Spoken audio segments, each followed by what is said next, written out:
Hiruk-pikuk petugas kebersihan hutan kota Kemayoran menandai aktivitas pagi dimulai. Di kompleks bekas Bandara Kemayoran yang pernah menjadi bandara internasional pertama di Hindia Belanda itu, kini telah menjelma menjadi tempat rekreasi warga Jakarta. Memiliki luas sekira 454 hektar, lahan bekas Bandara Kemayoran ini pun telah beralih fungsi menjadi area bermanfaat yang dijaga dan dirawat dengan baik oleh PPK Kemayoran sebagai unit kerja di bawah Kementerian Sekretariat Negara. Tidak mudah memang untuk menata kembali perencanaan kota di Kemayoran yang pernah dikenal sebagai kawasan megah yang dulunya kerap kali diramaikan oleh hilir mudik pesawat selama 45 tahun.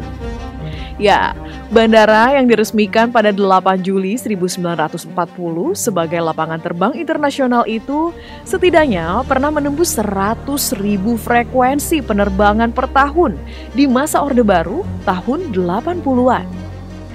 Pada masa penjajahan Belanda, Bandara Kemayoran menggelar airshow pertama yang diselenggarakan tepat di hari ulang tahun Ratu Belanda pada 31 Agustus 1940. Kesibukan bandara tertua di Indonesia ini juga masih berlanjut ketika Jepang menguasai tanah air pada 1942 hingga 1945.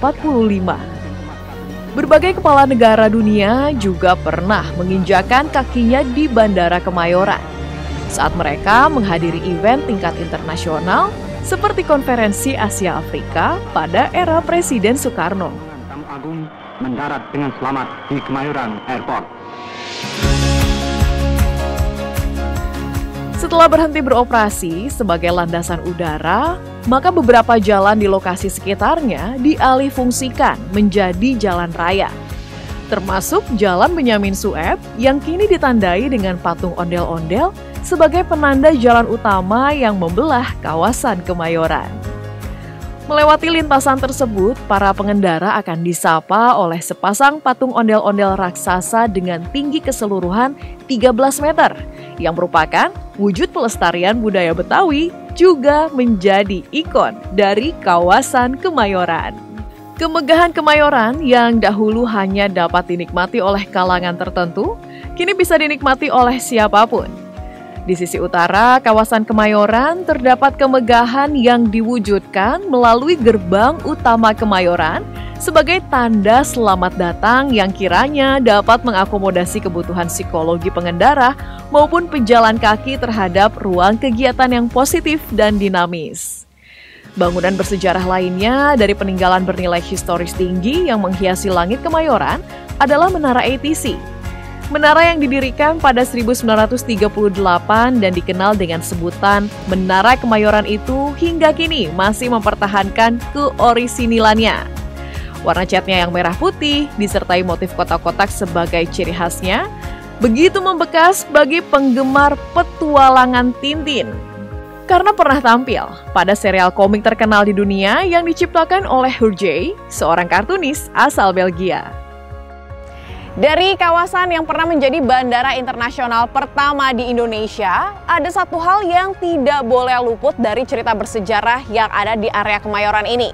Ini dia, Menara Air Traffic Control, sebagai menara ATC pertama di Asia Tenggara yang juga dikenal dengan sebutan Menara Tintin.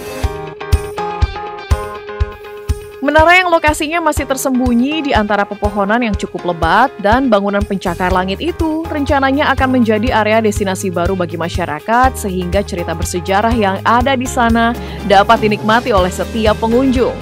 Karenanya, konsep yang telah direncanakan oleh PPK Kemayoran sedianya dapat segera diwujudkan dalam waktu dekat dengan menggandeng berbagai mitra dalam hal pembenahan. Bukan tidak mungkin bila kawasan Kemayoran akan menjadi area yang nyaman, yang sanggup untuk memenuhi impian setiap insan di sana.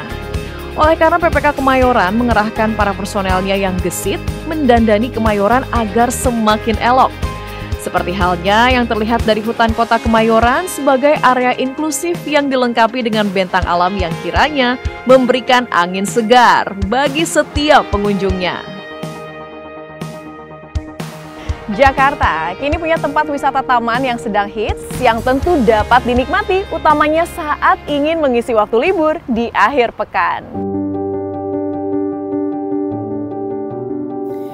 Tidak hanya untuk pengunjung, hutan kota ini bahkan menjadi lokasi yang nyaman bagi hewan dan tumbuhan di dalamnya sebab terdapat danau, hutan mangrove, dan berbagai tanaman yang dapat mengurangi emisi karbon dari polusi udara. Mudah-mudahan ke depan ini akan jadi showcase Pak ya, ultimate showcase-nya ruang terbuka hijau dan ruang terbuka biru untuk bukan hanya Jakarta tapi untuk Indonesia. Mulai dari jogging track, bicycle track, amphitheater, floating stage, dan area composting menjadi fasilitas rekreasi yang sayang bila dilewatkan. Bila ingin sejenak menikmati kicauan aneka burung hingga aneka satwa menarik lainnya juga dapat ditemui di lokasi ini. Karena di sana ada penangkaran hewan baik darat maupun perairan dan arena konservasi mangrove sebagai daerah asuhan bagi organisme kecil di perairan. Apalagi di hari ulang tahun PPK Kemayoran yang ke-37, berbagai agenda bermanfaat juga tentu dilakukan sebagai wujud kontribusi dan aksi peduli kepada 420 anak yang diberikan secara simbolis oleh Direktur Utama PPK Kemayoran, Medi Kristianto, di Masjid Akbar Kemayoran. Hal itu untuk menumbuhkan ruang interaksi dalam membina hubungan yang baik dengan masyarakat di kawasan Kemayoran. Jadi karena layanan pada masyarakat, kami ingin melayani lebih baik kepada masyarakat. Jadi area yang selama ini sekitar 5-6 hektar itu tertutup, seperti eksklusif begitu, itu sudah bisa dinikmati oleh masyarakat. Inklusif menjadi satu area yang inklusif dan free, kita tidak menarik biaya apapun. Dan mungkin kalau misalnya kita lihat sekarang ini, itu sudah banyak orang berolahraga setiap hari. Bahkan di Green Belt itu sekarang sudah nyala semua lampu. Bisa kita lihat malam itu sekarang sudah orang tidak takut lagi untuk jalan di situ. Jalan bahkan berolahraga, berlari di situ karena sudah penerangannya sudah cukup bagus dan dari keamanannya kami juga menempatkan patroli yang selalu keliling di situ. Yang menarik, di akhir pekan tepat pada 18 hingga 19 Juni juga turut dimeriahkan berbagai rangkaian acara festival mulai dari pameran foto seputar Jakarta, bazar kuliner dan aneka pernak-pernik, hingga penampilan musik spesial dari Andi Rif dan Kunto Aji yang digelar di hutan kota Kemayoran. Hal tersebut pun menjadi bukti bahwa potensi lahan yang ada di Kemayoran masih dapat dimanfaatkan secara optimal sehingga dapat menghibur para pengunjungnya.